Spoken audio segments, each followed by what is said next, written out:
शेतकऱ्यांसाठी आजच्या दिवसभराच्या समण्यात मोठ्या बातम्या। शेतकरी मित्रांनो, समजत पहिली आहे शेतकऱ्यांच्या उसाला अधिकचे पैसे मिळवण्यासाठी लढा उभारणार, सुप्रिया सुळेंची माहिती। पुढली मोठी बातमी येते शेतकऱ्यांना लवकरच आनंदाची वार्ता। क्रेडिट कार्ड कर्जासाठी 5 लाखाची मात्रा तर शेतकऱ्यांना दिलासा मिळणार आहे। पुढली मोठी बातमी येते राज्यात ढगाळ वातावरणासह राज्यातील थंडीचा जोर कायम, मराठवाड्यात पावसाची शक्यता, हवामान विभागाचा अंदाज। पुढली मोठी बातमी येते बैलजोडी थाट आजही कायम, हंडर गोळ्याच्या बाजारात बैलजोडीने मोजले तब्बल 3.5 लाख। पुढली मोठी बातमी येते नियमात बसत नाहीत अशा लाडक्या बहिणींनी अर्ज काढून घ्यावे, अन्यथा दंडासह वसुली करावी, भुजबळ आक्रमक।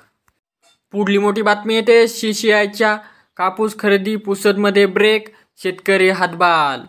पुढली मोठी बातमी येत आहे विक्रमगडमध्ये शेवग्याच्या शेंगांना सोन्याचा भाव, 1 नगासाठी मोजावे लागतात 8 रुपये। पुढली मोठी बातमी येत आहे पूर्वसूचना दिलेल्या पीक विमा योजनेतून भरपाई प्रयत्न, आमदार रणजगसिंह पाटील यांची माहिती। पुढली मोठी बातमी येत आहे नैसर्गिक आपत्त्या झाल्यास शेतकऱ्यांना 5,30,000 शेतकऱ्यांना 535 कोटी पीक नुकसान भरपाई शेतकऱ्यांना खात्यात सकाळी जमा। शेतकरी मित्रांनो, ह्या होत्या काही ठळक बातम्या। ह्या कशा वाटल्या कमेंट करायच्या व तसेच शेतकरी मित्रांनो, आधी आप चॅनल सबस्क्राईब केले नसले तर लवकरात लवकर आपल्या चॅनल सबस्क्राईब करायचं आहे। भेटूया